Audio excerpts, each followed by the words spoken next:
Hello, my name is SPD Newman. I'm with the Savannah Police Department Special Operations Traffic Unit and also a certified passenger child safety technician. Joining me today is Ms. Carol Irvin, who is also a child passenger safety technician.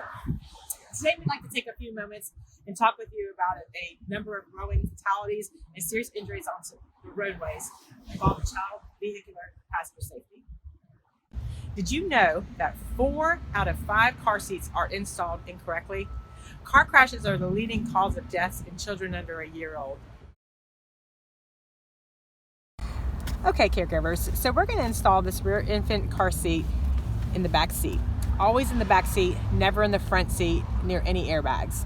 So when installing a rear-facing car seat, install it rear-facing, and you want to make sure you always follow the manufacturer guidelines for this particular seat or whichever seat you're using.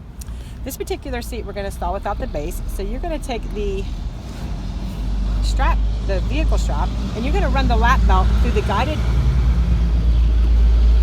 belt tabs along the seat.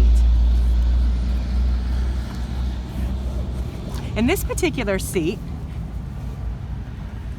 go ahead and attach it to the buckle, to the vehicle.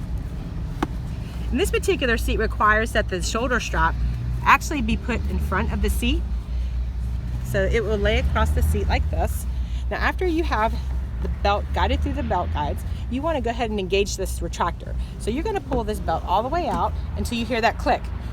And you hear that grinding sound. That means this retractor has engaged. So you want the seat to be actually locked to the vehicle. So once it gets snug, you want to push on the seat and snug it. So that way the vehicle belt has locked this seat to the vehicle. Now, a good way to test this seat is if you grab it by the base and move it side to side. If you cannot wiggle this seat more than 1 inch, it's in there perfectly. If you still have wiggle room, push the seat down, tighten the belt so the retractor will tighten more to the vehicle, and test it again. On this seat here, this is your rear-facing belt path. This is the belt path you're going to use if you install this car seat rear-facing. It is also the belt path that is going to be closest to the vehicle seat when you put it in your vehicle. So the information here is referring to the installation for rear-facing.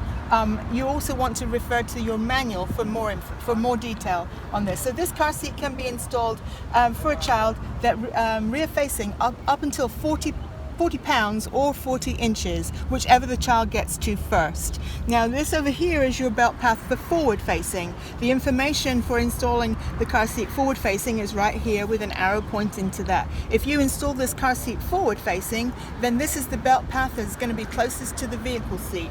Always refer to your vehicle manual and your car seat manual for more detailed information on installation. So it actually says on here that you can install this car seat forward facing if a child is 22 pounds. But we don't want you to do that. We want you to max out the rear facing. Rear facing is much safer than forward facing. So even though those weights overlap, kind of, always max out that previous stage before you jump to the next stage with your child. So here we have a toddler in a rear-facing car seat. We have everything adjusted correctly. The chest lip is at armpit level, and the harness straps are at shoulder height. On rear-facing, you can have the harness straps at shoulder height or just a little bit below.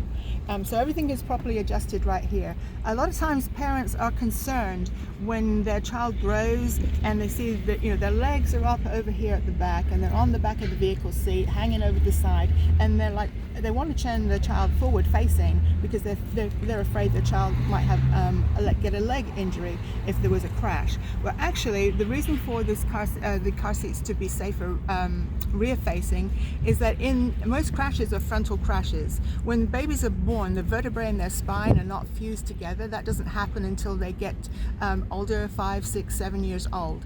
So as most crashes are frontal crashes, if you turned a newborn forward facing too soon, there's a serious risk of damage to the spinal cord in a crash.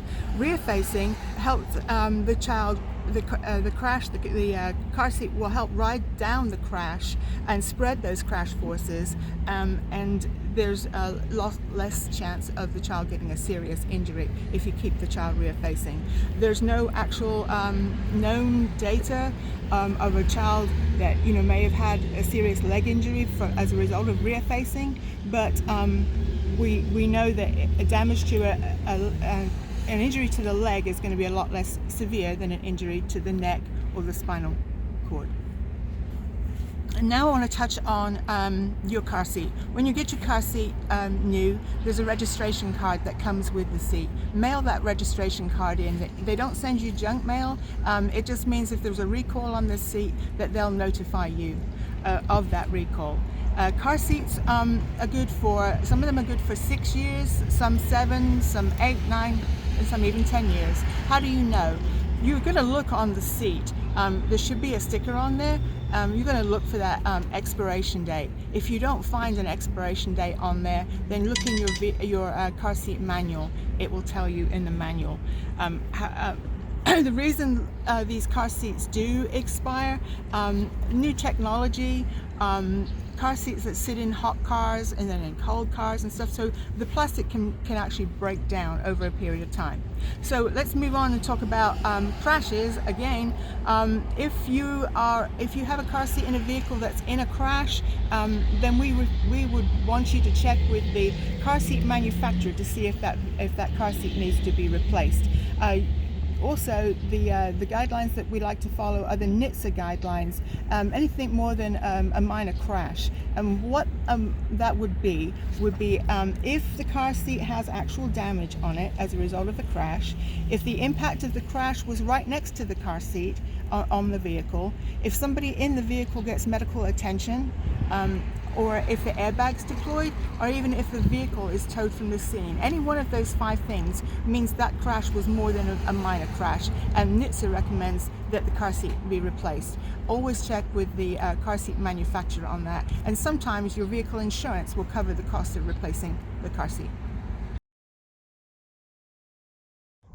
So here we have the booster seat. This particular seat is rated for 110 pounds. So even Georgia state law requires a child to be in some type of booster seat or car seat up until the age of 8 years old. This particular seat will go up to 110 pounds and will position the belt correctly to where the belts need to sit on the child. The lap belts need to sit on the hip bones. Parents, another reason how you can tell if a child needs a booster seat is if they put the shoulder strap behind their back or underneath their arm like this. This should never be worn that way. Proper seating in the booster seat or any safety belt is the shoulder strap has to be laying on the shoulder. The belt guide, you can run it through the belt guide, which will position that shoulder strap properly on the child. We know there are many seats out on the market today, and they can be overwhelming and confusing.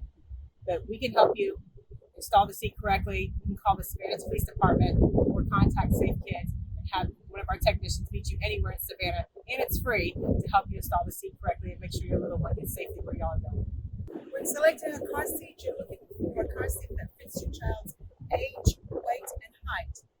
If you go to the NHTSA website, National Highway Transportation Safety Administration website, right seat, you can enter your child's date of birth, weight, and height, and it will help you select the correct car seat for your child. And remember, everyone can make a difference, but together we can make a change.